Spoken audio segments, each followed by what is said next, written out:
बिस्मिल्लाहिर्रहमानिर्रहीम। Domar growth model में next जो हमने आज कंसेप्ट पढ़ना है वो है razor edge concept. Razor edge concept जो है ये वो कंसेप्ट है जिसमें हम इस बात को डिस्क्राइब करते हैं कि इकानमी जो होती है इसमें कभी भी बैलेंस प्रोड्यूस नहीं किया जा सकता।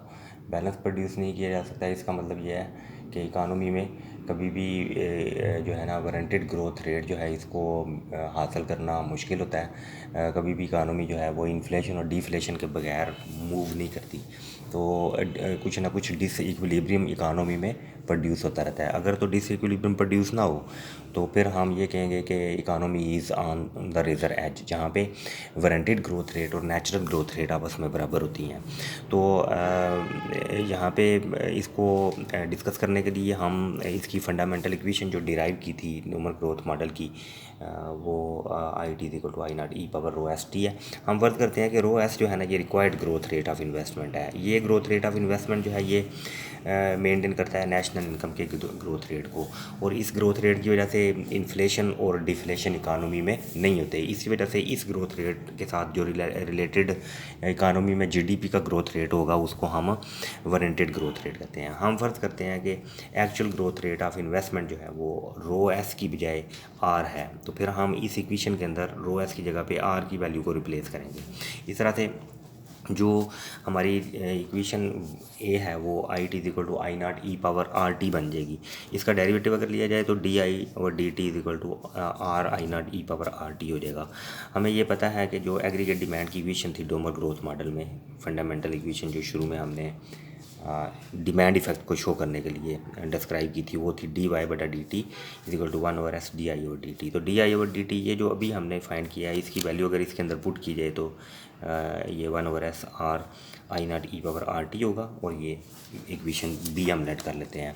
और हमें ये भी पता है कि जो प्रोडक्टिव कैपेसिटी या प्रोडक्टिव इफेक्ट के लिए जो इक्वेशन थी वो थी रो आई नॉट डी के और D T equal to rho I not, और आई टी जो है आई टी इसकी वैल्यू जो है हम पुट करेंगे तो I not E power R T हो जाएगा। तो let this is equation number सी।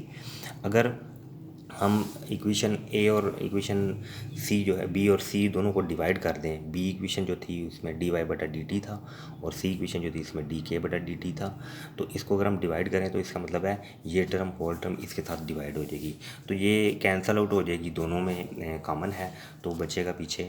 इसको सिंप्लीफाई करेंगे तो आर ओवर रो एस। यहाँ से जब हम ये इक्वेशन डिराइव कर लेते हैं तो फिर हमारे पास यहाँ से तीन पॉसिबिलिटीज़ हैं। नंबर वन इज़ कि डी वाई बटा डी टी ग्रेटर हो सकती है डी के ओवर डी टी से। तो अगर ऐसी सिचुएशन हो तो फिर इसका मतलब ये है कि R greater than rho S है। तो इस वजह से इकानमी में कैपेसिटी की शॉर्टेज होगी कि क्योंकि रो एस जो है ये कैपेसिटी के लिए ये जो वैल्यूज़ हैं ये रिक्वायर्ड ग्रोथ रेट को शो करती है और उससे कैपेसिटी यूटिलाइजेशन होती है। तो ये टर्म अगर एक्चुअल से लेस हो तो फिर इस सूरत में कैपेसिटी की शॉर्टेज प्रोड्यूस हो जाती है। इसी तरह से डी वाई बटा डी टी अगर लेस दैन हो डी के बटा डी टी से तो इस वजह से R less than rho S होगा।